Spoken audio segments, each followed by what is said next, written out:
check here. It's possible this is our 40th episode. It might be the 39th. That's some sort of milestone. For the 39th anniversary of The Hell With This. I mean, probably not, but... Do we know what we're doing yet? I guess it's up to you. I feel like we should do a... No, I meant, do we actually know what we're doing? Period. Like, overall, in general. Not just choosing what we'll do for this podcast. In general, no. I mean, we're just talking. We're a couple of dumb fucks talking about movies. It's true. We are fucks. Dumb fucks. Mildly hungover dumb fucks. Too many Moscow mules yesterday, huh? God. Is that what I had? That's what everybody was having, I thought. Well, it was something like that. Was there also beer? Other things? There was beer, there was absinthe, there was wine. Absinthe. Jesus Christ. It was a short, compact, highly I want to say effective, but it's not the word I'm looking for. Economical? No. Definitely not. It was a short party. Small party with a few people. Punch. But you did a lot in it. Yes. Yeah. I would call that economical. Yeah. Economical party. So I hear you've got a Bible of all your notes for this one. Yeah. Now. We're doing things a little different this time. Are we? Yeah. I don't think we should lie to everybody. No, this is the first time that we'll have seen a movie in the theater. Yeah. That's openly, readily available for people to go out and see. Normally we go do the intro thing. One of us hasn't seen it. Mm-hmm. We play the trailer, and then we come back and talk. This time, I mean, you can still put the trailer in somewhere. I still want to put the trailer in there. Fine. Where should we put it? Right now? Yeah. All right. Here's the movie we're going to see.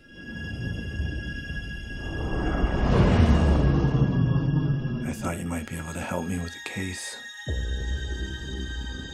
Any idea where I could find him?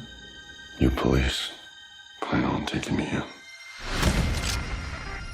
I would much prefer that to the alternative.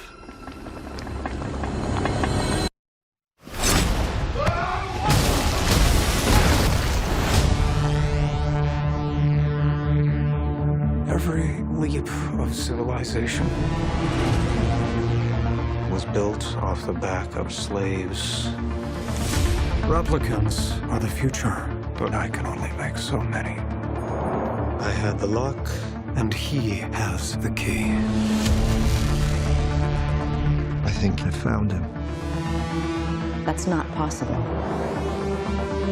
If this gets out, we've bought ourselves a war. You're a cop. I had your job once. Things were simpler then. What do you want? I want to ask you some questions. What happened? I covered my tracks. Scrambled the records. We were being hunted. By who? They know you're here.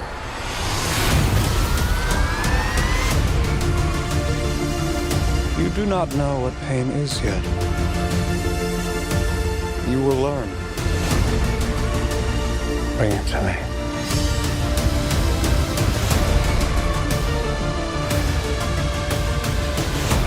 This breaks the world. We have to go. I'm coming with you.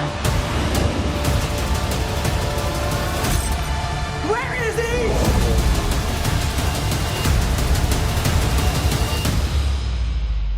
The future of the species is finally unearthed.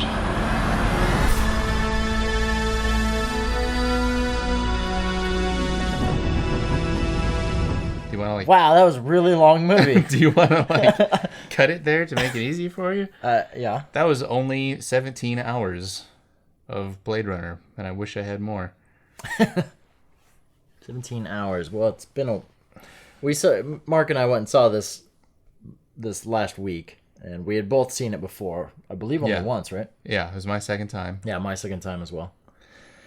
Blade And Runner 2049. we're both huge original Blade Runner fans, of course, as most people are, or not. I feel I like think people most kind people of like sidestepped into being fans of Blade Runner, and I think most people didn't care for it at first. Mm-hmm.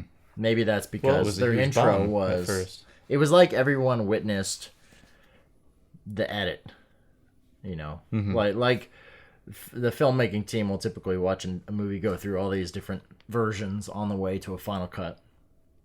That's kind of what the original movie did to the public over the course of 30 years. Well, the Blu-ray set with the final cut of Blade Runner has like 4 versions of the movie. Yeah, the original. It's got the work print, the original theatrical, the director's cut, and then the final cut. It's got the work print too? Yeah. That's the thing they showed at like Comic-Con back in the day. Oh, wow. Yeah. And it's got some extra scenes, like some deleted material. Did it have the narrative? I think the it narration? did. I haven't even watched that version. I'm like Blade Runner is my favorite movie, but I have not made the time to watch the fucking work print because I don't know. Well, that's like me. I love the movie Mulholland Drive, and I have a copy of the unaired pilot that the movie was. It was supposed to be a TV built show out of because it was shot as a pilot, and then they changed it. It's supposed to be his next. But it's Twin still Peaks. like, it just feels like an unaired pilot. It doesn't feel like the movie I saw in the theater. Right. Which is strange. But Well, it's a different animal. They didn't know what they were getting into. Yeah, like they still, I'm sure, built it to lead to more story. So, of course, it doesn't have it all in there. Yeah. It's not even the same content. So if anybody out there hasn't seen the original Blade Runner, what's wrong with you? Or even this one, what's wrong with you? Seriously, look yourself in the mirror right now and just shake your head slowly, because that's how I feel about you. And then kill yourself. Well, because it's too late. I don't kill even yourself. I don't even want you to watch the movie if you've waited We this don't long. need that on our conscience, but give yourself a good rap on the knuckles with a ruler. Right. Or something. Yeah. Right. Seek penance. Maybe if you're staring into that mirror, just happen to, I don't know, fall forward face first into the mirror. Crack your face open on the mirror.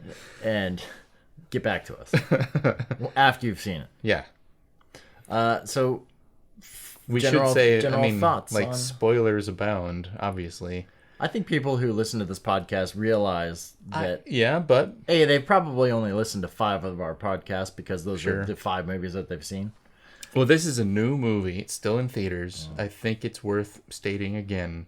We're talking about the whole movie, not just what they show in the trailers. So if you don't want to know what happens, go watch the movie first. Seems sort of obvious to me. But some people don't. No. Anyway. What do you, first initial impressions from your first screening of this movie? It was a feast for the senses. The sound really blew me away. Mm-hmm. Not just the music. Literally. But the, bomb. Just the sounds of the city and every location kind of had its own feeling. Like they really made it stand out each different place. And I don't usually pay attention to sound because I'm not a sound editor. And it doesn't really mean much to me, but I couldn't help but notice in this case. Yeah. Well, it felt like, and of course the composer was replaced like last minute. Mm-hmm. Yeah, what was it? Johansson or whatever his name is. The guy who did Arrival, yeah. Was replaced with Hans Zimmer, who seems to come on board and already has like 40 songs already made for various movies. He's just been waiting to get these out there. Yeah. But it seems like they just put him on Vangelis mode and everything came out. The sound fine. is just, it just is like one big beast, playing out through the entire thing, which... And it made me... It happens a couple times when they're in the downtown Los Angeles area. The sound of the city is motorcycles. The whirring, the constant... Now, do you think that's actually something that's happening within the scene, or you think that was actually a... composition?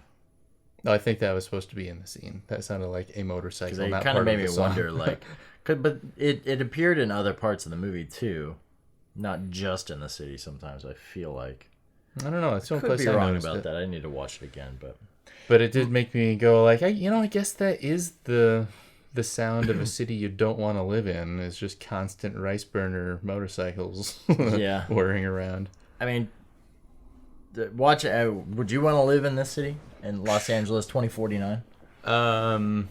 Which district of LA? Because there are a few districts of Los Angeles in the movie. Well, they all seem to be porn districts, so every single district in LA in that time seems to be the first one we see entrenched in porn. The big solar farm area. It says that's Los Angeles. Does it? Yeah, really? Like the first subtitle, Los Angeles 2049. And we're in solar farm. And then later, we go to the San Diego district of Los Angeles. Yeah, it's basically. I love that LA is basically just taken over San Diego and turned into a dumpster fire. Yeah. Well, it's like, the landfill for the whole state or something like that. All of San Diego is just garbage. It's like the one conservative city in all of California, and they just decide to just dump shit on it. Yeah. But first impressions, I really did love it. It was a lot to unpack, which I have done since. Yes, mostly. he has. I see he's typed up 4 pages. Like 4 pages. Now, I can tell you right now, I don't have 4 pages worth of stuff in my head written down about this movie. Well, I do have thoughts. Yeah, well, the thing I really wanted to do... Have you heard of what Roger Ebert would do once a year with like a bunch of students, I think, at a university? Maybe he went to Colorado to do this. I went to it. You went to it? Several times. I went to he did Mulholland Drive. Okay. And I saw that one. He would basically, it was called Cinema Interruptus, and he would, on Monday, play a movie through its entirety, I think. Or maybe it was a week before. They'd have Friday, Saturday, or Sunday, and they would just show up. It was called the Conference on World Affairs, is the conference. And they do this still to this day, and they just have all these guest speakers come in, and they have all these panels over the course of a week or two. And Ebert is one of them. University of Colorado in Boulder. And Ebert loved going there. He had been going there since the 60s or 70s. And so, yeah, he'd show up. He'd bring a movie that he usually loved. And they would watch it. It'd be great to do one he hated. Like North with Elijah Wood. He did. And I was there for that. Cool. They'd show the movie once or twice, 2 different times for people to watch. And then Monday through Friday, for I think it was 3 hours each night, they would do a Cinema Interruptus, and they would go back through the movie, and anybody from the crowd could yell, "Stop." Yeah, like, let's talk about this thing. He would stop the movie, and they would talk about it. And as you can imagine, that gets pretty backed up, which is why it takes 5 days over the course of 15 hours. Man, I'd be getting fucking annoyed with some people. Well, imagine... this fucking douchebag over here raises his hand again. Do it again, motherfucker, do it again. Imagine anybody who doesn't love the movie Mulholland Drive sitting through 15 hours of that. Yeah. And we still didn't figure out the movie, by the way. Really? Mulholland Drive. I thought it was pretty straightforward, actually. Like the overall... I did. The overall arc. We won't spoil that for people who haven't seen it. But well, that's way old. We're free to spoil Mulholland Drive at this point. No. Because eventually I want to do that. The movie he hated, he came in one time and he was like, well, somebody kept asking me like, well, why don't you bring in a movie that you don't like? And I was like, well... okay, people seem to like this one, so I figured I'd bring Fight Club this year. He did Fight Club. And still didn't like it afterwards. Well, fuck him. Somebody in the crowd actually, got so upset, this older man, got so upset with Roger, in his opinion, that he was like, he's like, you don't even know what it's like to be in a Fight Club. Like, the guy was pretending like he had been in some, and how much of a release it was, and he said, I'll take you in the parking lot right now and I'll fight you, Roger. And so that was fun. I don't think that was the point of that movie. The best part of the whole thing was that Roger actually hit stop and it landed on the freeze frame of the penis. And he gave 0 fucks. Didn't comment on it at all. Everybody in the audience, of course, is laughing their ass off. Roger just kind of glanced back and saw it and just kind of kept talking. So that was fun. But, yes, So long story short, yes, I did. I think Blade Runner 2049 deserves that kind of treatment. Interesting. Which is why I typed up all these notes, and I went through scene by scene as well as I could. All right. I don't have a script. What's your first... Let's hear this. No, that's not a natural way to get into it. I'm just going to be referencing this no, as we all go. of it right now. No, Oh my god. Mark apologizes in advance for the rustling of his papers in front of the microphone. I've got a whole box of papers around me. It's my favorite movie of the year. Well, that's not difficult. I haven't seen a lot this year. What else came out this year? My memory's getting so bad. It's all jumbled. I don't remember what the hell came out. I don't even remember the last time I went to the theater. I think the last time I went to the theater, I saw Jack Reacher 2. Wow. And that was a piece of shit. I was going to say, you spent money on that? I liked the first one. I guess. Did you know Edward Zwick directed Jack Reacher 2? Well, that's why you went and saw it then. Like no. What? Like that guy's got an amazing track record, and he went to make Jack Reacher 2, and it looked like a fucking TV movie. Right, I do. Such a letdown. Well, anyhow, we can get on that topic another day, but that's one that I definitely like felt the lack of cinematic authority by directors nowadays. Mm-hmm. There's only a few, you think they're just very few, that actually seem to care about each and every film that they do now. Like Zwick used to be a name that I'd be like, oh, I'm going to see that guy's movies. Mm-hmm. And he had a good track record, and then he's kind of made some weird ones, and it just seems like he doesn't care anymore.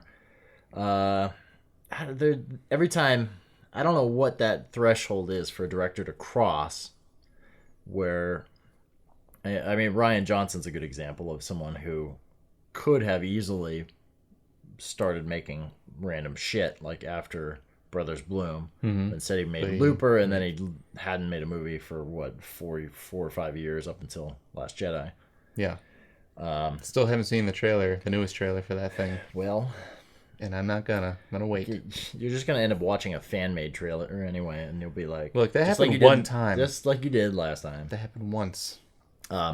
Anyway, the long story short is, Blade Runner 2049 was made by a director who has a track record of making some pretty awesome movies. Prisoners, Arrival, Sicario.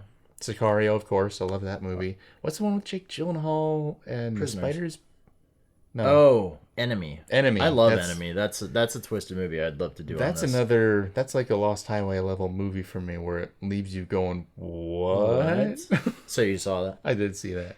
Yeah, that was one. The last shot in that movie will give you nightmares, first of all. And then it'll make you question what the fuck you just watched. Question the entire movie, yeah. Yeah. And then his first big movie was Incendies, which I haven't seen. It's French language, I think. Either. I feel like he had done more than just that. Yeah, I bet there is more, but there's always Christopher Nolan's The Following, or anybody making like a movie that isn't really seen by anyone. Yeah, like their first movie. But it don't really count the first movie. Yeah. But unless anyway, it's their best. Like I can't remember anything else I've even seen in a theater or anything new I've seen this year. I saw Guardians of the Galaxy 2. I didn't really care for it. I loved that one too, but not as much as Blade Runner 2049. Uh-huh. Well, it's interesting to me. Blade Runner 2049, after the second viewing, struck me as a very groundbreaking but ultimately hollow movie is how I feel about it. Hollow? It feels a little surface, and that's it. Okay, we can get into that. I mean, there are some elements of it that I think are only there to serve a studio or an audience and not the story necessarily. Should we start by comparing it to the first one? Well, I would say it's the same thing but evolved. Right. Like the world is still there from 30 years ago. Mm-hmm. Everything is built on top of that. It has been replaced. It's not all brand new. Even like the Tyrell pyramids from the first one are still there, but then they're dwarfed by these huge Wallace towers that are built right next to him. Yeah. Well, what's I didn't even see the Tyrell buildings the first time I watched the movie. I was busy looking at the larger ones. It took some time.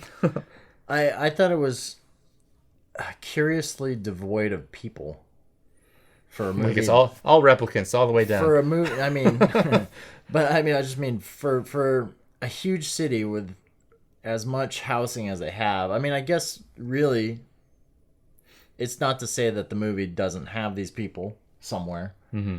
But you don't really get a sense of, maybe people aren't leaving their house because they don't need to, because they have robot girlfriends, robot boyfriends, robot husbands, robot and wives. Food arrives in a tube in the wall. Yeah, everything arrives. They don't have to really leave. There's a few in the city slums, scenes. And when he's walking up the stairs to his apartment, it's like loaded with people. It almost feels like the building is overflowing with people. Most crowded building that was in the entire movie, I would say. Yeah. Like when he's walking around before the prostitutes come up to him, the street's relatively empty. Yeah. I got a sense from the original movie. The original Blade Runner felt far more compact. Yeah. And full of people. Well, there is that that chase scene where he shoots the one in the back, Zora. Where there's like a plate glass windows or glass. There's like a foot chase through the crowd and across the streets and on top of cars and shit. And he can't catch her because there's so many people that he's fighting against. Yeah. In this movie, that doesn't seem to be the case. They spent a lot more time like above street level and inside really ritzy, fancy buildings that are devoid of people because they're exclusive and rich. I wondered maybe if that was why the movie was seemingly made so quickly. Like, because it sounded like they didn't even start filming it until less than a year ago. And to be able to turn it around that fast, like, and have such a large scale looking movie. I did see like a lot of model work. Yeah. Like photography of the models that were built for, and I'm glad that they went back to that. I guess I'm not surprised that it was models, because when watching the movie I went like, fuck, this would take forever to make in 3D. Would it though? I mean, I think so, yeah. It'd almost be worth it though for them to make something like that in 3D. I don't see. I think it would actually take about the same amount of time, and I mean, you can be damn sure that a lot of it is CGI just added on top of the model. Of course. But like lots of holograms for the amount of time it's going to take for someone to paint a little window, on a huge model, it's going to take them probably the same, if not less, amount of time to be able to construct the window and put it on the side of a building. Perhaps, but maybe there is something to the argument that there's something you subconsciously feel or see about physical objects that are photographed instead of CG things that are just kind of projected. Right. It just sort of has a way of feeling more real. I mean, they're getting better with the CG all the time, but it is also paying homage to the original, where it was all models, all done in camera, really. Mm-hmm. And I think you kind of had to do that to it was Sid maintain, that whole look and style. Mm-hmm. You can't just go off and do something entirely new and expect it to look the same or feel the same. Mm-hmm. Especially with as hard as the original was to make. Maybe that's why it struck me that this one's so easy, in the sense, like, it seemed like production was easy. Mm-hmm. The original was a mess from the beginning, basically. Yeah. What was it? Ridley Scott's second movie after Alien? Ridley Scott's second movie, first American crew. And on the documentary, which is one of the best making of documentaries I've ever seen, which, even though it's 4 hours long. Yeah. It really lets you see how they made the movie. Yeah, it shows you. And it doesn't paint a pretty picture of many things. Harrison's relationship with Ridley Scott. Harrison's relationship with Sean Young. Like, it was clear that when she keeps on blowing her lines and he just looks off camera like, what the fuck is this? She's like literally just laughing and like being kind of flirty, and he just like turns and gives this death stare into the lens, and you're like, oh my god, these people hate each other. It was the Jim look if Jim was a murderer on The Office. Yes, exactly. But the scale of it all, like, I think because of the places that we go in this movie, it's showing us a different side of the world than the first one showed us. Like, the first one is very street level. Right. You're down in it. You like the movie opens at the noodle bar. It feels like you don't leave that five that radius or whatever. Yeah, like from where just it downtown, begins. like where the $1 Million Theater is, and you've got the Bradbury Building. Yeah, And like the tunnel there. It really doesn't feel like he ever leaves that part of town. Yeah, like which actually exists in downtown Los Angeles. It's just the only place that's quiet in the whole first movie is Tyrell's office. Yeah. When he's doing the interview with Rachel and whatever. There's no one in there. They got the shimmering water on the edge of the room, and everything else is busy, and there's cars everywhere, and it's dirty. Even his apartment, he basically lives like however many stories up, but where all the flying cars are driving past, of course. Yeah. Does the original Blade Runner, did it do for cinema what 2001 did for sci-fi? Like, does Blade Runner do... did it do the same for the cyberpunk equivalent? Well, I think it had actually an equal... at least an equal influence on science fiction in general as 2001. Because I think before 2001, it was kind of a silly genre. It was Flash Gordon, that kind of stuff. And then you see how different that movie looks than everything that was made at the same time. Yeah. You know, like, oh, fuck. Yeah. And it's totally still different. It's still surprising that it came out before Star Wars because it's so sophisticated. Yeah. It's just like so... And it's amazing that Star Wars took like another 12 years or whatever to come out after... Yeah, 2001. But I think Blade Runner has had wide-ranging an effect on movies. The Matrix borrows from it. I think, The Fifth Element is a really obvious example. Flying cars, giant cities. Sure. Dark City.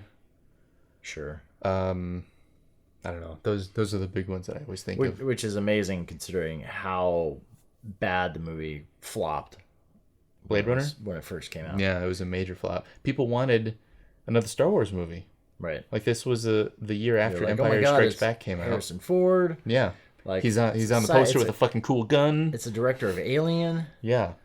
It was supposed to be a major revelation, but people only kind of caught onto it 10 years after. When it finally hit like home video. Of its time. Yeah. And like I saw it first with the Harrison Ford narration on VHS, rented at the store. I think in like 1991 or 92 is when I first saw it. Maybe later than that even. And did you know that Jared Leto and the director of 2049, they prefer the narration version, the theatrical cut. Interesting. Because they like having that thought process of his. Well, I haven't. To be fair, I haven't seen it since then. Yeah. I saw it in high school, but the first one I saw was the director's cut. Gotcha. So that's one I prefer, I guess. See, I think my experience was probably more like everyone else's, who saw it with the narrative and went, that kind of feels like say like The Professional before you see Leon the Professional, like two totally different movies. I haven't seen the two versions of that.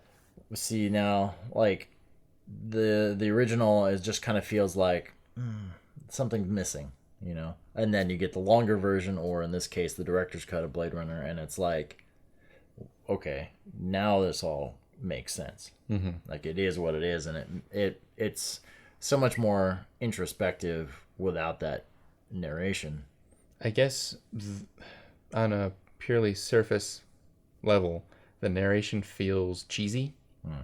It felt like they were going, yeah, we're going to do an old-timey Private Eye movie, but it's in the future. Which shocks me that you don't love it, because you love those kind of movies. I can see where they're coming from, and I know why that sounds cool, but it wasn't working in that case. It just was a bad idea for that. So it's a good call to take that out, in my opinion. And it does make you kind of work a little harder as an audience member to connect the dots the way he is and why he's going to do certain things. Mm-hmm. I just, I don't feel that the narration adds so much to the movie that you need it. Right. He barely does any detective work in the fucking movie anyway. Yeah, that's true. I mean, he really does more. Things just sort of fall into his lap sometimes. Well, it's almost like, since it's kind of an open-ended case, it's not like he's really got anything to detect necessarily. Yeah. It's more like he's conducting interviews and trying to be pointed in a specific direction. And he does do some detecting, but it's not like I don't know. I guess it's not necessarily like his job description is so specific. Yeah, ignore all crime except for these replicants. That the replicants probably will fall into his lap because they're basically just going to create their own trail and he's going to follow after them. Mm-hmm. Like, that's just kind of seems how the movie is. Yeah. Now, did 2049 and the original,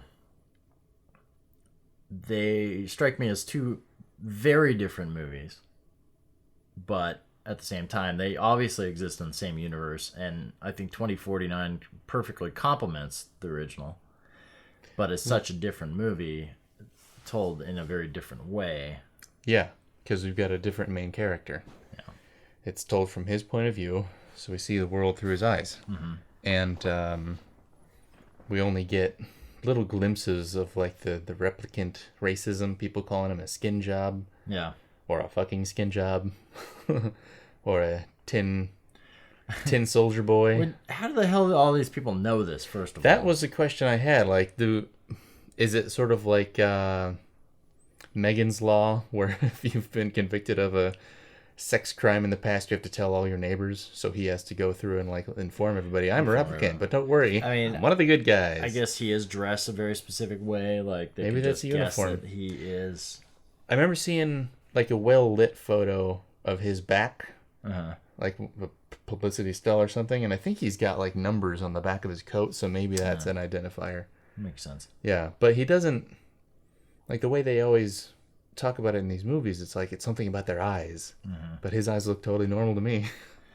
I guess so maybe he's the only one who's not pissed off at everybody, because he's just walking through. They're like, well, he hasn't said fuck you to anybody, so he must be a replicant.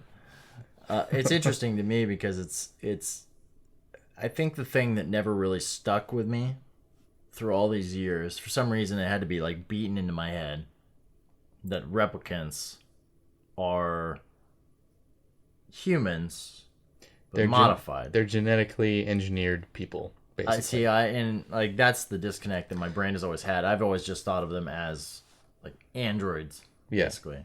Well, that's exactly what they are in the book. Did you ever read Do Androids Dream of Electric Sheep? No. They're androids. They're like very realistic robots, essentially, which you'd think would make them easier to figure out. Instead of giving the Voight-Kampff test to like test their emotional response, how about you take a blood sample and see what's in there? Yeah, right. But that's one of those things that I don't think they cover completely. They leave it a question. I don't know. I don't have the answer. How far? Yeah, because obviously they're much more durable. Yeah. Stronger, smarter, faster. Ryan Gosling's, his character's named Kay. He's getting his shit kicked out of him half the movie, and he's just fine usually. Yeah, he doesn't even say ow. Yeah, which makes you wonder: do they even have like the same amount of pain receptors? I think they do. Maybe the new generation has been sort of programmed to not show it at all. But the thing in Blade Runner, Roy Batty, played by Rutger Hauer, his thing at the beginning of the movie, he's already getting like his hand cramping up, and he's got to like bite it or something. He's got to cause some sort of pain reaction to get it to work again. And at the end, he shoves a nail through it.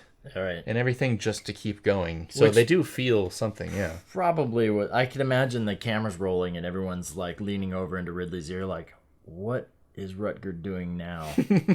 Like, he's just created this whole arc for himself, and that's doing probably... Rutger. Let's it would not surprise me in the least if that entire plot line was Rutger's creation, including his most famous line in that movie. Yeah, all the tears and rain thing. He did. Just, like, straight up ad-libbed. He wrote in his autobiography, he, like, wrote that on his own.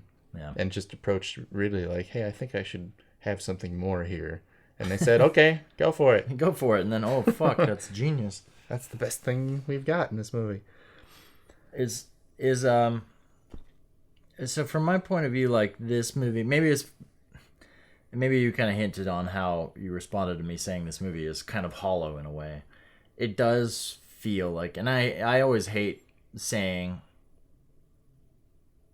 I mean, this movie clearly is from a male's perspective. Mm-hmm. It feels like.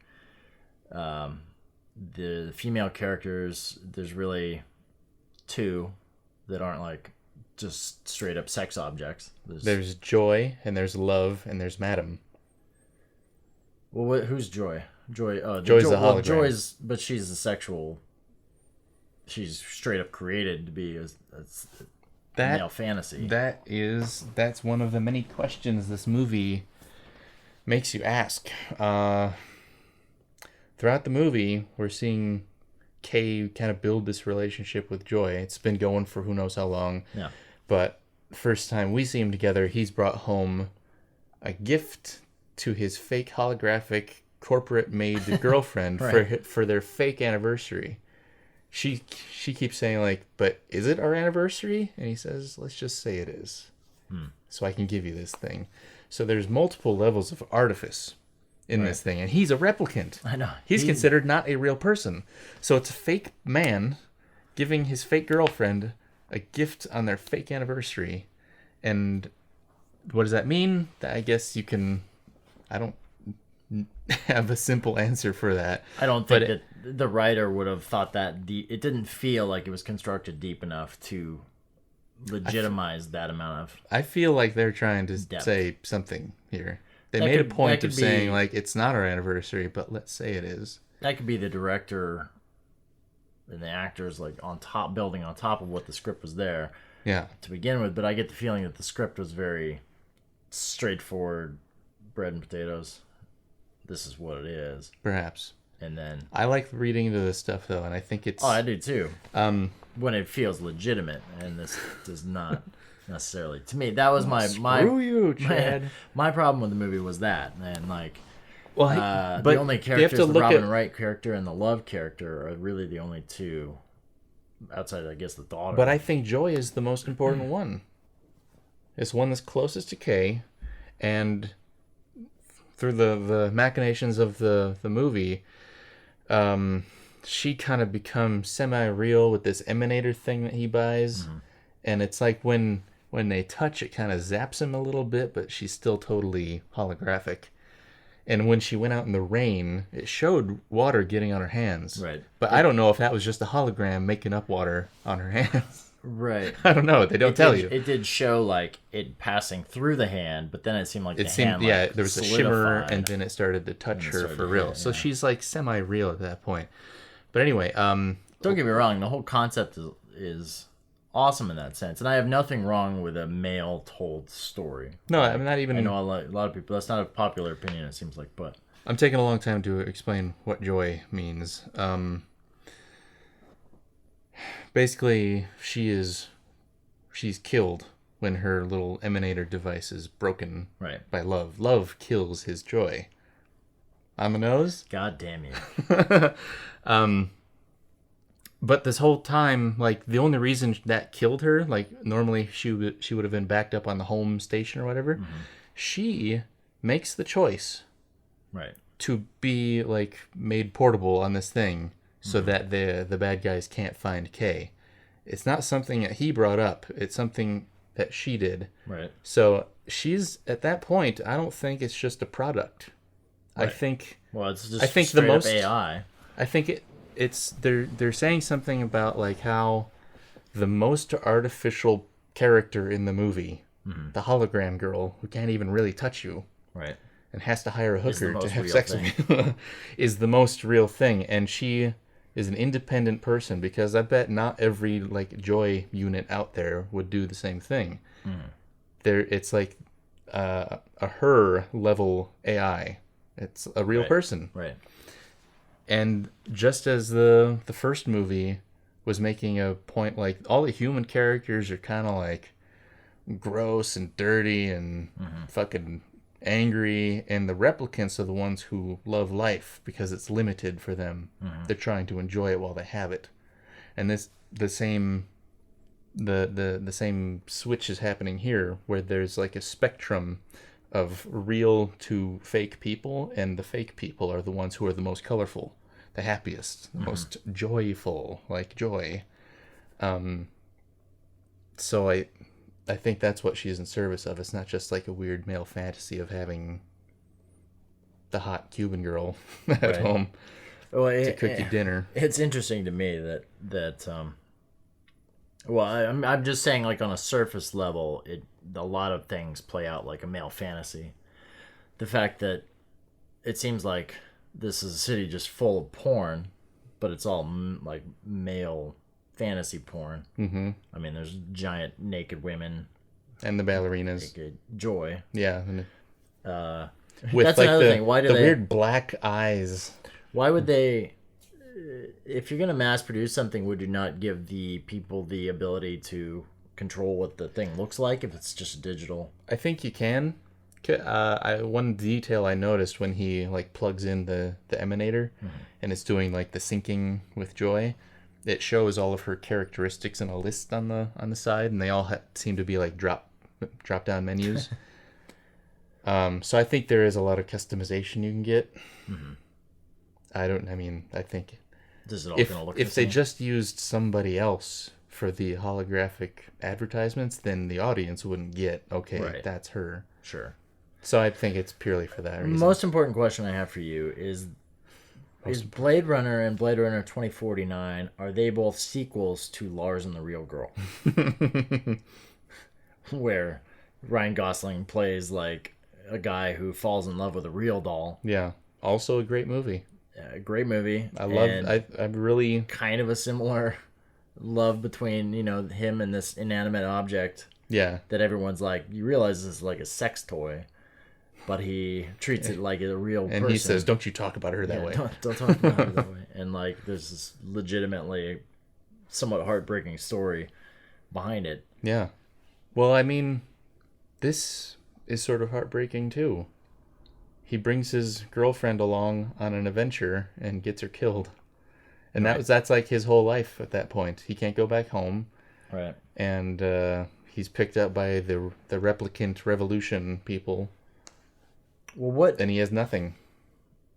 What storyline of Blade Runner 2049? Like, what was the thing that struck a chord with you the most after the second viewing? That stayed, because a lot of the movie it's still didn't... the question of Kay's identity. Really, that's the thing. And everything surrounding it is very interesting. Him going from believing that he's a real boy to he spent his whole life doing the replicant thing, being a replicant Blade Runner, and then he gets a sort of glimmer of hope. He could be special.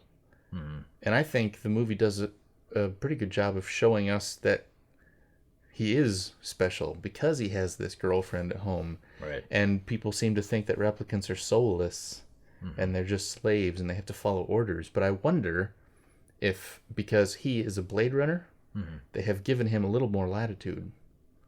Possibly. Like the first clue to that I saw in the beginning of the movie, where after he's taken out Sapper, right, the big guy, he's getting back in the car and Madam tells him to get back to headquarters before the storm or whatever. Right.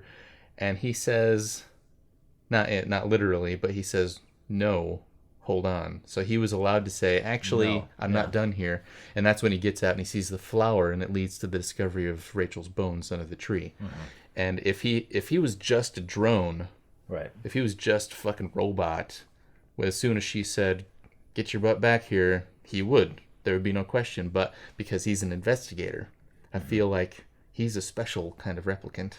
Yeah, and that does beg the question of what kind of control he does have, because he obviously goes way off the deep end. When he comes back right after finding the bones, they put him through the test where they... the baseline test. The baseline test, which he passes. My God, that's one of my favorite elements of the movie. Like one of my favorite little things. It's the Voight-Kampff test. Right. To like the 100th degree. It's like a guy who you can't see shouting phrases that have no meaning at you, and you just have to respond with like the most basic response. So when he later fails the baseline test, and they're showing the images of something going on at like an atomic level, not atomic level, but we're seeing things happen. Mm-hmm. And well, it was like close up on his mouth, and you could see him kind of like pause before he said it. He was no longer. But they've also got an image that's clearly just like a CGI whatever BS screen number one that they've created, and something has changed on a I don't know what molecular that's supposed level. To be. Like, are they insinuating that his brain is starting to create new pathways, pathways that aren't supposed to be created? And what exactly sets that off? And then I like if a replicant fails their baseline test, and I don't know if that's something he has to do every day or just after he kills somebody or just what. After leaving and coming back. Yeah. The implication when she says like, "Hey, if you fail this one, right again, it's out of my hands." Like they're just gonna retire him right there. Yeah, they does sound like men. And really, to be honest, like if your goal is to have a being that's gonna do everything as it's told, the moment it starts to stray off that course, or if in his case, like he starts to build other pathways in the brain, like you would just destroy it right then. That's and there. probably why they have the baseline test in a little closet with a locked door. Right. So there's probably two guys with machine guns right outside in case the replicant goes haywire. So, yeah, and of course Madam's the only thing that saves him, and the guy just seems pissed when he fails. Yeah. And so does Madam. You're not even close to your baseline. Yeah. Get out of here. Get the fuck. I don't know. For me, the strongest Kay's storyline didn't stand up as well for me the second time. Mm-hmm. Deckard's stood out a whole lot more the second time I saw it. For me. See, I think Deckard's only kind of comes into it halfway through the movie. So it feels like a B story. I would say it comes in like the last fourth. Like, he's only in like the last 40 minutes of the movie. And well, when the movie is 3.5 days long. Yeah. Yeah. I don't know. For me, that whole plot line of like, it does fall into the trap of, well, all this shit happened off screen. Yeah. And if, but it's the fact like that the old rule existed, is show don't tell. They can't anymore. But the fact that they actually bring Rachel into this movie. That was the fucking jaw-dropping moment of the film for me. I had only watched like the first trailer. I don't know what the hell was shown in publicity materials, but when I saw her silhouette, I was just like, fuck no. I was like, what are they doing? And then when she actually walked in, I would have sworn they were just using like unused footage from the first movie. I was completely sold on it until later on when she was trying to like emote more. Yeah. I mean, yeah, when she first steps out, the first like quick glance, you're like, well, I was like... It's the most impressive like young actor thing I've ever seen in a movie. It was better than Leia.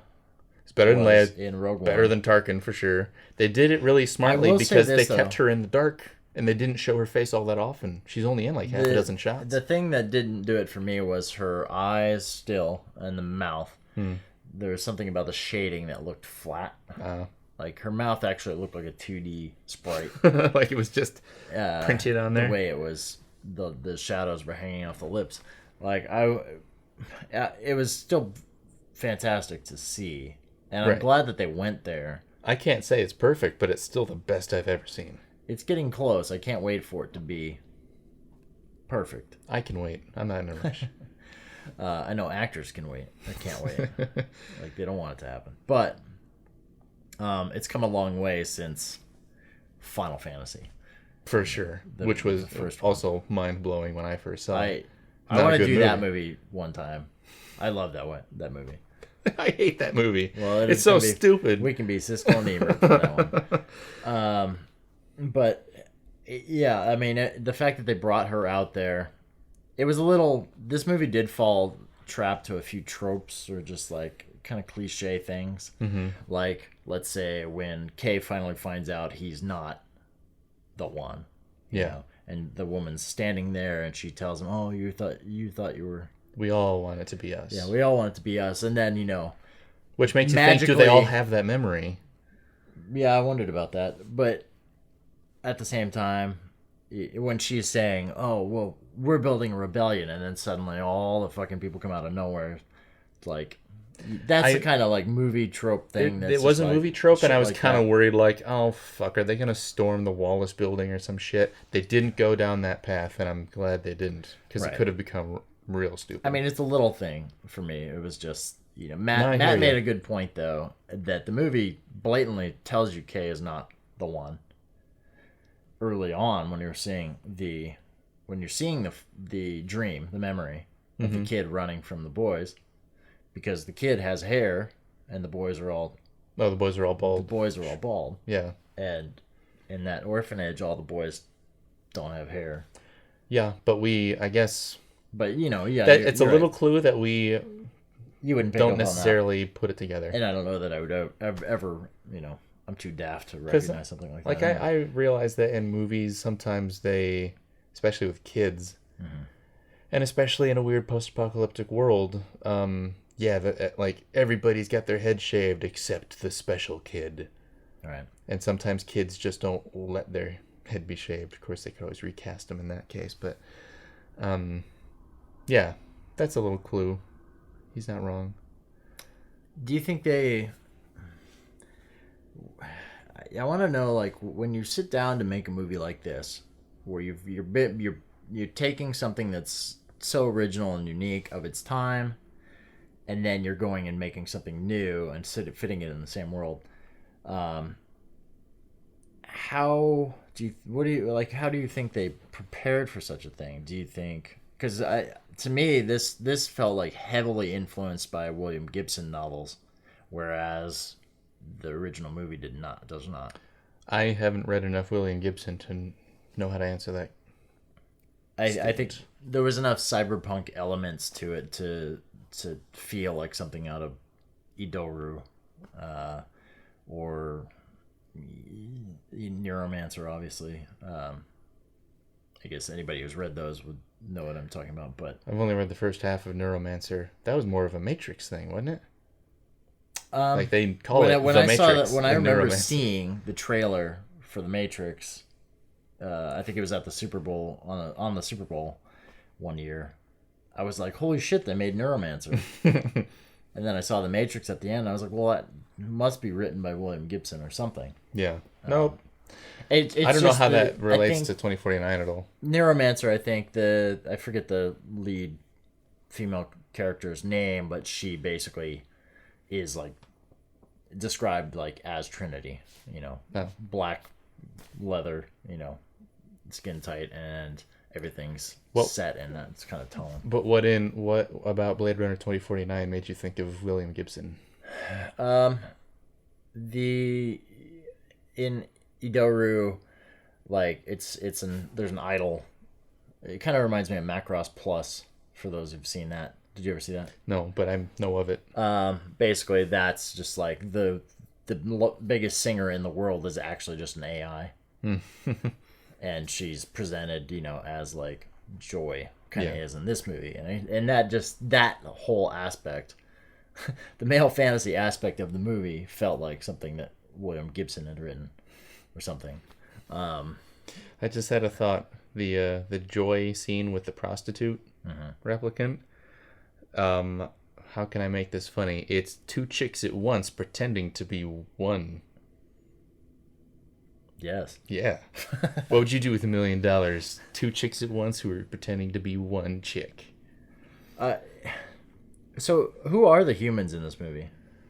Well, we're not even sure about Deckard still.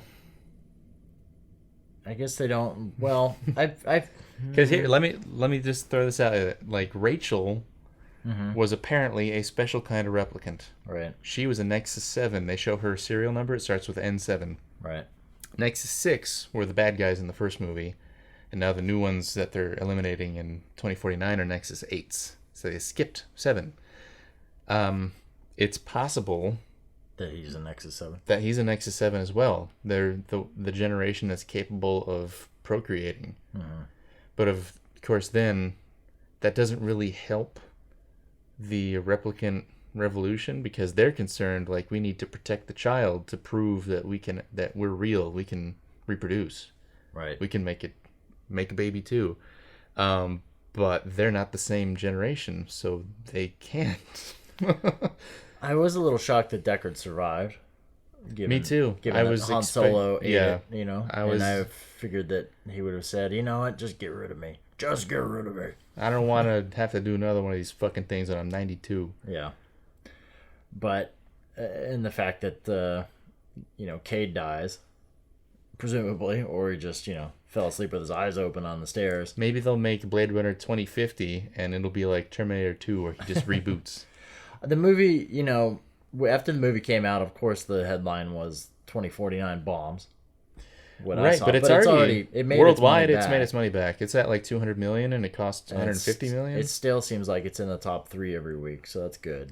It's still, if it doesn't hit $1 billion these days, there's no way they're going to spend another 100 million on a Blade Runner 3. Well, I mean, yeah. Unless it has a similar life to the original. I feel like everything it'll be another eventually... 30 years. The studios that make the failures, you get like once those execs like move on to different jobs or are fired or whatever. Then new people can come in. The new people come in who watched this movie as a fan and loved it, and they're the ones who make it again.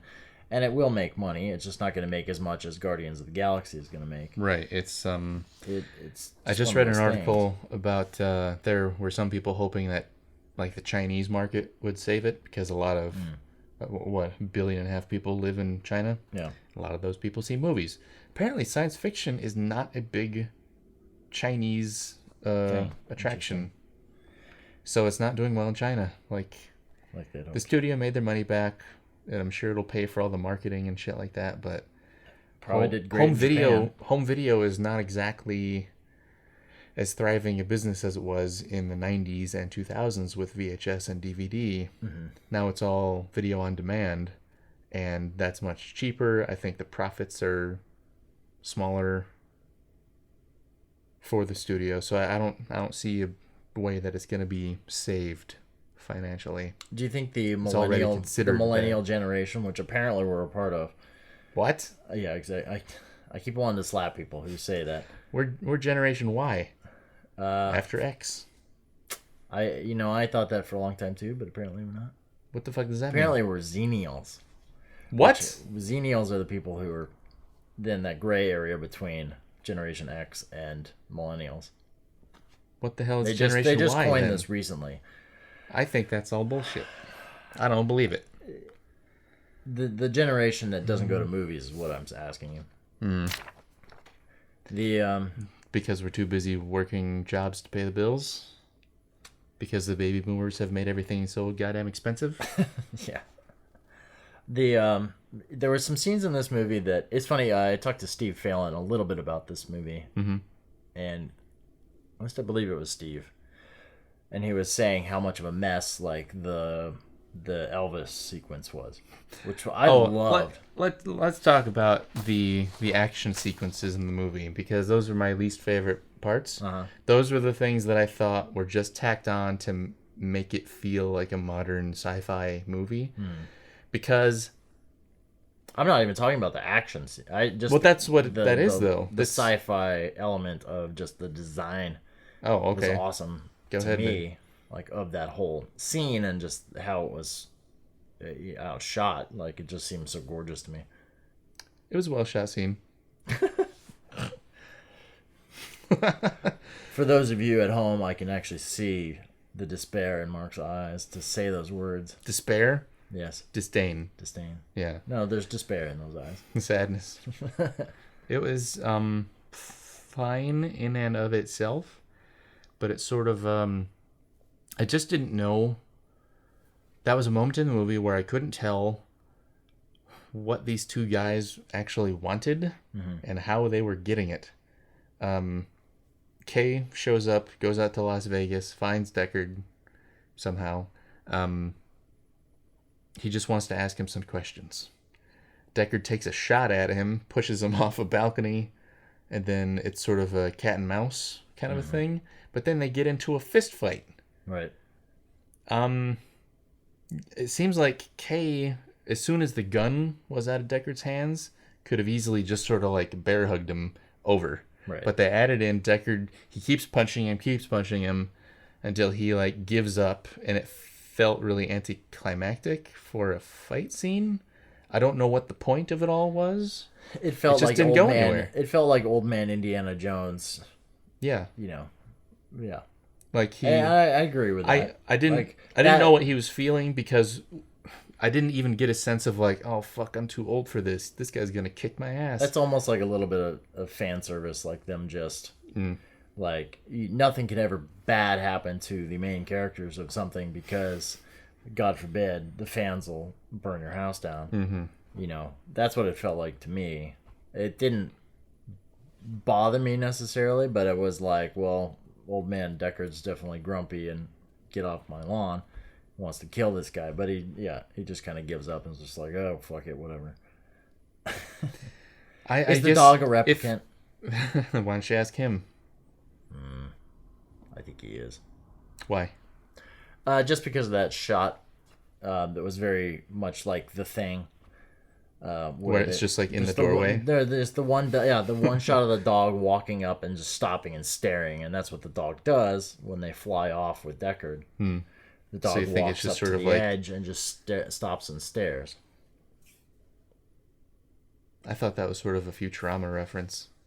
Like, the dog will just wait here forever until he dies. I mean, I suppose, yeah.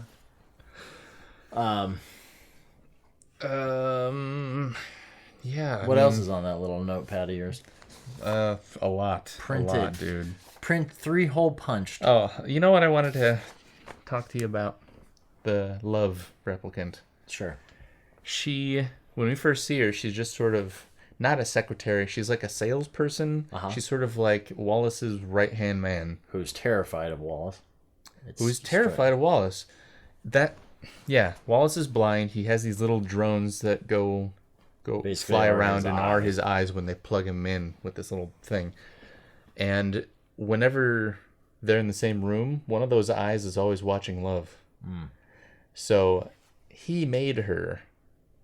She is one of his most perfect creations. She is the most perfect. She is the best. All right. She says many times. That's what she says, and then, she gets drowned. But even he doesn't trust her because she's a replicant. He's always got one eye right in her face to watch her, to make sure that she's loyal. And another thing about Love is that she cries in strange moments. Well, she's human. Modified. Asterisk. I think the first time is when Wallace slits open the belly of the new model. Which I didn't entirely understand. Yeah, I didn't know why he would do that. Right. Just proving a point, I guess. I mean, if he's killing them on that rate, like, how are they producing anything? He single-handedly kills everyone that they make. Shareholders would be standing there going, Wallace, no. Well, judging by the size of his buildings, I think he's got more money than the rest of the world. I was going to say, how much is he charging for each of these models? Yeah. Especially if they're just going to be secretaries and he's gutting them. You're going to be a bad secretary, gut. But she sheds a few tears in that scene, and is it out of fear of Wallace? Is it because she feels sad for the replicant that was just killed? What is it there? That's what I got out of it. I got that she was feeling sorrow for this Okay. person who couldn't really defend themselves and didn't know what they were about to expect, especially like it'd be like to me if someone were to kill a baby deer right after it was birthed. Yeah. It'd just be like, well, that's when they're tastiest. That's shitty. The other time that she cries is when she's killing Madam. She's crushed Madam's hand around her whiskey glass. Mm-hmm. Just grinding the glass into her hand. I'll give it to Robin Wright. No, like, Madam, if anybody could hold that strong of a face while getting their whiskey glass crushed into their hand. Yeah, that would suck big time. But Love is sort of crying at the same time that she's giving this, fuck, I forget the dialogue. You like him because he always does what you say, because we never lie. And then she makes up a lie on the spot, and she goes, I'll tell Wallace you went for your gun and were trying to kill me, and that's why I had to kill you. And she's crying the whole time. And I don't know if it's because her sort of... her programming that makes her a slave to Wallace, that's making her kill Madam, is sort of being fought by her soul who doesn't want to do this stuff. There's this really strong internal conflict. Like her body is just doing what it must, but her mind... I kind of got that from the character as well. Yeah, like she didn't really want to do these things. She seemed like the reluctant anti-hero. Yeah. But then, of course, at the end, they have a fucking karate fight on the beach. Right. Which actually was... That whole scenario, you're going to say you probably hated, but that is actually one of my favorite things in the movie. Is that where they placed it. Like, on the crashing waves, basically. Mm-hmm. I was just sitting there going, well, I've never seen this in a movie before, because they're not having, the fight that we talked about with the Runaway movie that we saw. They're not having the end battle's not happening on top of a fucking skyscraper. It's happening off the side of the water wall. Yeah. And in this, these waves that are just like constantly crashing on them. I feel like didn't Lethal Weapon have a fight on a beach like that? Probably. I mean, I know, yeah, there was definitely something. Was that the one where his girlfriend's thrown overboard and she's drowned after he falls in the water? Yeah, it must be something like that. Maybe I'm thinking of like Roadhouse or some other shitty... I think it was Lethal Weapon. Yeah, Lethal Weapon 2 or 3 or something like that. I mean, it seems on paper like it would work really well, and it works fine. I don't mind it so much. But they got Deckard handcuffed to the floor inside the car that's being washed out, and he's about to drown. And Love pulls out knives and keeps stabbing Kay, right, over and over again. And he has this moment, like, you don't even see what happens.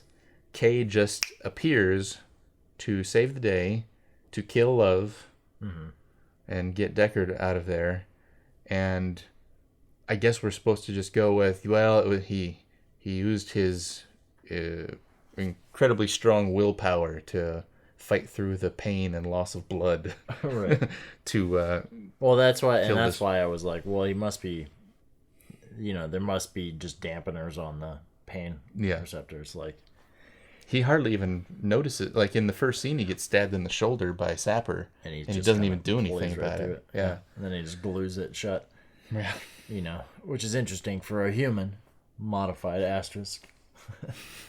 You can super glue wounds shut. You could. Yeah, you could.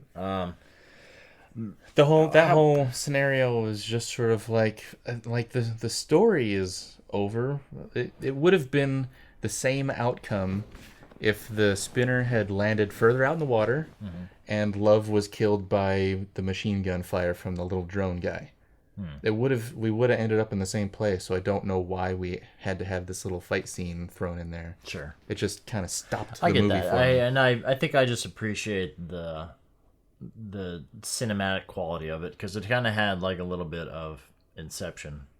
Just the strength of the waves and just like the loudness and the scope of Mother Nature versus... Yeah, it's super disorienting because it's a really dark scene and super loud. Right. So you can't hear anything, you can't see anything, except for this glowing light inside the spinner that's slowly moving away.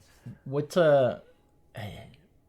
What did you think about? I was talking to Matt about this the other day, and he didn't notice until the third time that Madam was basically trying to sleep with. Oh God, Kay. that was obvious. You didn't even notice that? He didn't notice it until the third time. I didn't pick up on it until the second time. Oh yeah, because she starts drinking his vodka or whatever in his apartment. Well, I can stay here and drink the whole thing. Yeah, they're talking about like, what if I order you to tell me your memories or whatever, and then he does, but then she's like, what's gonna happen if I finish that? Shouldn't I get back to work, madam? Yeah.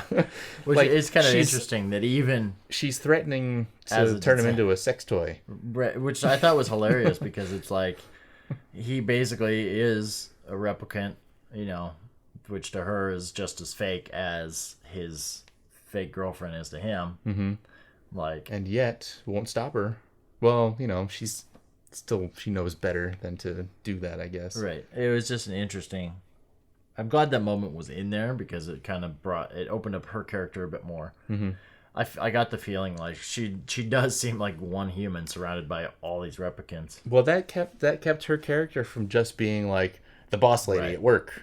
Right. If there was no kind of, I don't even know if you'd call that a vulnerability, but if we didn't know anything about her, it wouldn't mean anything when she was killed. I did wonder why in the hell Robin Wright took the role, because I wonder if there's some deleted scenes here. It did seem like there might be deleted scenes, but it also seems like I get the feeling with this director he doesn't delete many scenes in general. I get the feeling like he just puts everything in there. That's just how his movies have felt. But she might have just been. The movie's already a full cycle of the moon in duration, right? So, like, deleted scene, why bother? It's already this long. I mean, her character in Wonder Woman was pretty small too. It's interesting. Who was your favorite character in the movie? Yeah, I mean, obviously you said Kay's arc was the strongest for you. Yeah, I mean, I'm just trying to go through everybody to see if I liked anybody more than Kay. I guess it's not really a tie. Definitely Kay, but Joy was otherwise the most interesting character for me. Yeah, I'd have to say... Because I expected it to go another way, I guess. Kay, to me, absolutely struck me as a replicant and never a real boy. And I think that's why I was never really attracted to his plotline. But when he finally breaks, when he goes to see the memory maker, yells, God damn it, and runs out the door. Yeah. When she says this is a real memory, this happened, and he just kind of like stews there for a minute. God damn it! If that isn't a human, like, I don't know what the difference is between replicants and humans. Well, I guess what would your response be if you feel like there's so many questions that go into that, because it's like, it goes back to the question of, well, how much control over themselves do they have? Mm-hmm. Or are they just playing in line because they're being told that that's what they are? Is that the only reason they're staying in line? Well, it's a question of, like, what do these memories really mean? He found out where they come from, but what does that mean to him? Well, that always seemed like the plot of the first movie too, is like, what's real? More human than human. Yeah, that whole thing, and it continues in this. This is a bit more, probably more. It's more focused on the dreams in particular. Yeah, that's definitely what I think. Actually, to be honest, I think Love might be a bit more interesting of a character for me for all the reasons we already talked about. Mm-hmm. I guess I felt like she has a lot of potential, but we still didn't see enough of her to go very far. One thing I liked about her, when she's showing Kay the archive of the Voight comp test from the first movie, she's saying something like, Kay says he likes her, or she likes him because she's challenging him and not just playing along or whatever. And Love says something like, makes a person feel wanted to answer personal questions. And then she just keep it. He said something that like shot that down. Well, like right after she says that, she asks him a personal question, and then he just goes, thanks for your time. It takes off. So it's like there was sort of a genuine flirtatiousness there. Right. Yeah, and she wanted to get to know him. In every scene she's in, there's something like that. Yeah. Even though it's as if she was played to play it more devoid. Well, not necessarily than Kay, because she does emote obviously in some scenes, but definitely at the end of the movie she becomes like the T-1000, and I thought that was not as interesting. A bit more, yeah.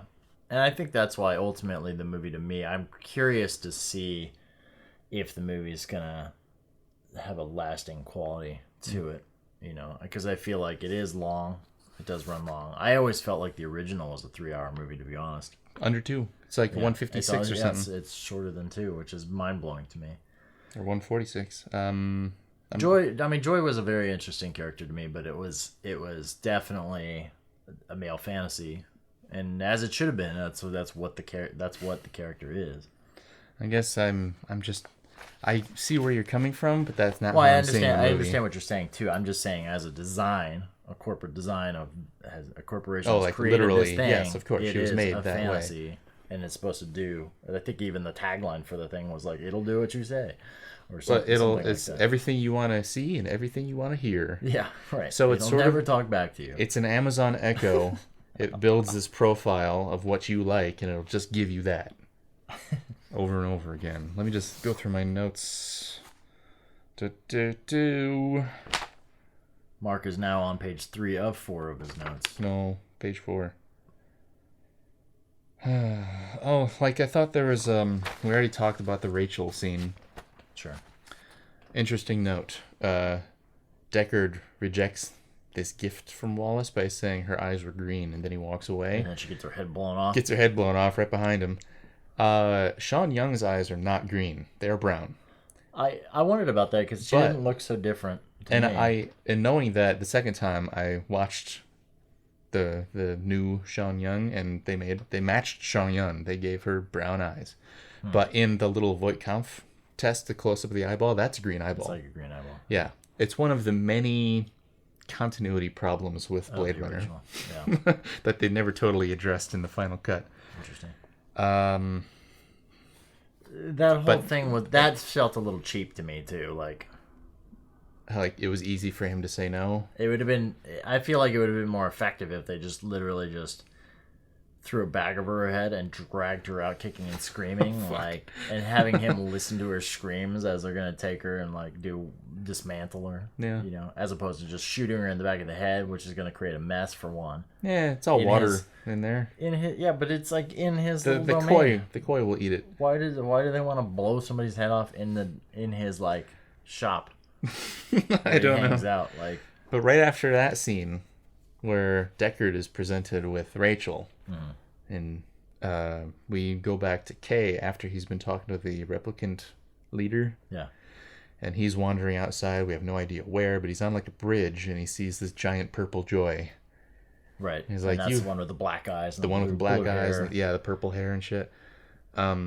So in the same way, it really mirrors Deckard's scene very well. Like they're being presented with their killed loved ones, their dead loved ones. And that's when he makes the decision. He looks down at his gun, like, what can I do with this? Right. And that's when he makes the decision to help the replicants out. But we don't know at that point if he's planning on doing what they say and killing Deckard, or if he's trying to do something else. I almost took it as a little bit more basic than that. Like, here's the world just shitting all over him. And, oh, look, your girlfriend's actually a whore who sleeps with everyone. And oh wait, you've got a gun. You can just end it all right now. That was how I saw it the first time. I was kind of like, oh, he must feel like shit right now because he's realizing that he's remembering that she was just a thing. Right. But I think on the second viewing, the way I see it now is his joy wasn't that joy. Well, of course not. But and that just goes back to individualism and his AI became its own thing, and I think, which leads me to believe is these things Joy must be programmed to not be fully able to make her own decisions because she could just choose to leave him. Yeah, she could fall in love with someone else, like in Her. like in her. Like, they found another computer that they like better. It's like, if they're really fully formed human like mindset, like they can choose whatever they want to choose. Well, I guess what I'm seeing in this movie is that if he sees joy as nothing more than a program, then he's nothing more than a replicant. He's nothing more than a slave. But if his joy was special to him, then he can also be special even if he's a replicant. And that's what motivates him to keep going. It would be easy for him to just give up and not do anything because he's not the one. He's not the real boy that he thought he was 12 hours ago. Right. But that's the moment. I really do hope they continue to make more movies. I seriously doubt they will. I think we doubt should. You know what is stopping fan films from existing for Blade Runner? The scale of it all. Hey, if we can't do giant buildings and massive crowds and holograms and shit like that. I was watching that and I was thinking, because I've been wanting to do this little short cyberpunk kind of film, like set in a world a lot like that, and like what it would take, and like how you have to shoot something like that. And the thing I appreciated about this movie is actually how small it felt. Well, besides the scale, most scenes were very intimate. It was just one person dealing with another. But even just the whole building of the dreams, that whole thing with the candles and the kids. Mm-hmm. Like my understanding of visual effects now is that doesn't strike me as something that's all that hard to do. Actually, that was crazy. That was like bullet time. It looked awesome. Yeah, but like if you know how to composite, you can build that pretty straightforward and easily. Shooting it's a little bit more difficult because you need to shoot it like bullet time. You need to have many cameras built around, but then you just take the elements and you have to shape them and build them. Mm-hmm. But it's a complex idea, but it's very simple, I guess is what I mean. And that's just right. It's a simple idea, but not necessarily easy to pull off. But it could be done at home, is my argument. Something like that doesn't necessarily, like, there's a whole lot better visual effects artists out there than I am who could do that relatively easy. And like, so there are people out there that could do, and like there's a lot of directors like Gareth Edwards who came up like he understanding how to just do very simple effects. I want to say Noah Baumbach, but obviously Noah Baumbach's films are not. No, who's the South African guy? Elysium. That guy. District 9. Yeah. Fuck, I can't remember. Not Noah Baumbach, but something like that. The guy from South Africa. Blomkamp. Yeah, Neil Blomkamp. His understanding of effects are very... they look great and they look photoreal, but the understanding of effects is very simple at its base, like just how to shoot for it. And people could do that at home if they knew. There's a lot of YouTube channels about that, telling people how to do that. So I think it's possible. It's possible. We should do it. Let's make a Blade Runner fan film. The scale would be very difficult, and I think I didn't watch. Did you watch the short films? I watched two of them. Short films. I watched the one about Sapper, and I watched the one with Jared Leto, Wallace. Both directed by Luke Scott. Ridley Scott's son. Fucking I only saw nepotism. like for 1 minute of one of them, and I didn't think it was very good, so I turned it off. But which one? Couldn't tell you, but I'll watch them again now that I've seen the movie. I didn't want to watch them before I saw the film. I thought the one with Wallace was interesting. Like, it wasn't exceptionally well made. I think that was the one I saw. Okay, like I thought it was a good idea. Basically, that one is just about. It's sort of the first time Wallace is showing off one of his new replicants that follows orders, and he tells it to kill itself. Gotcha. And all these people in the room are like, whoa, whoa, whoa. What the fuck are you doing? I will watch those now. Okay. Any other notes in that 4-page thing? Yes, I have this is lots our longest podcast by far. I have lots of notes. We're on an hour and 20 minutes. I'm just going to write a review. I'm going to take all my notes and write a fucking essay. Is that what that is? Is that a review or is that just notes? No, this is just little notes. Actual notes. Yeah. Interesting. Yeah, I mean, like I was saying, I would love to see another movie, and I'm sure that another movie will be made off of this. Hey, if they're going to make another Tron movie, I think they can find it in their hearts to make another Blade Runner movie for people. What hearts? If they're going to make more like Prometheus movies, then they can... I don't think they're going to... I don't think we will see another Blade Runner for another 20 years at least. Very disappointed. Me too. Because like when I heard that they were even making a sequel, or that Ridley Scott was considering a sequel or a prequel, I didn't think it would ever happen. Well, I was hoping it would never happen because it's my favorite movie. I didn't want it to be ruined by some shoddy follow-up, but this exceeded my expectations for sure. And all along the way, every bit of news I heard about it was good. They're getting Ryan Gosling, awesome. Harrison Ford is coming back, amazing. I can't believe he would do that. They got Roger Deakins to be DP. It's being directed by that guy with the funny French name. He makes great movies. Like Canadian? Yeah, French Canadian, I think. Yeah. But everything I heard about it was just getting me hyped up. So I watched the first trailer, ignored everything else, and I was completely won over.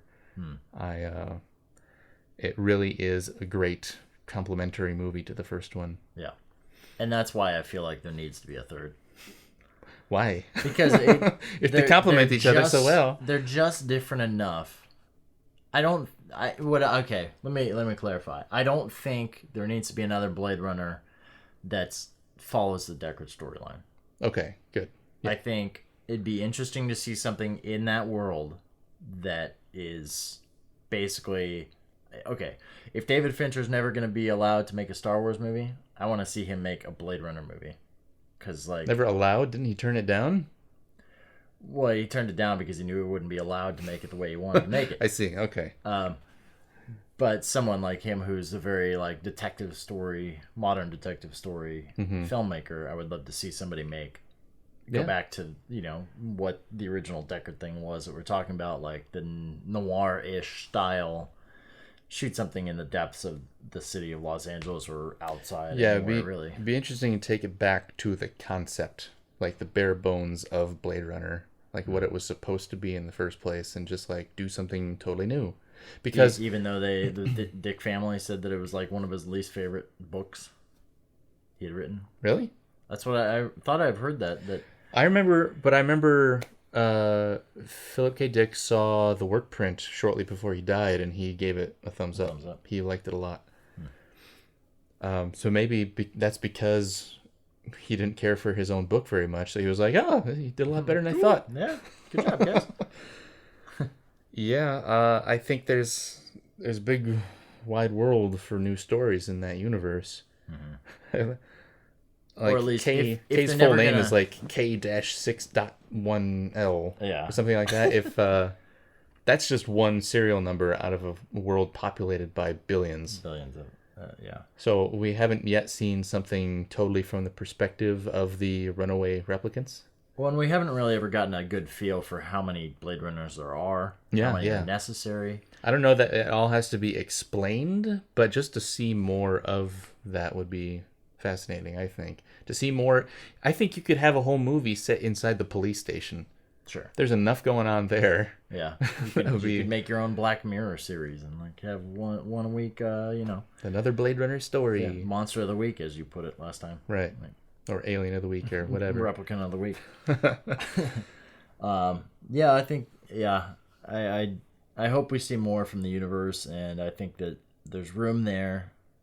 It's unfortunate that not everybody sees it the same way we do, but it seemed like pretty universally liked at least this movie was, with the exception of our friend 88% on Rotten Tomatoes. With the exception of our friend Eric Bronco, who posted on Facebook the next day. He was like, Blade Runner was fucking terrible. That's how he put it. You know what's my parting thought? The original Blade Runner, I have, since high school, I've been trying to get more of my friends to watch it, and I have witnessed many people fall asleep during Blade Runner. Sure. It's a slow movie. It's not a big action-packed thing. And some people just don't get into it. I find, every camera move is awesome. I like all the detail in every set.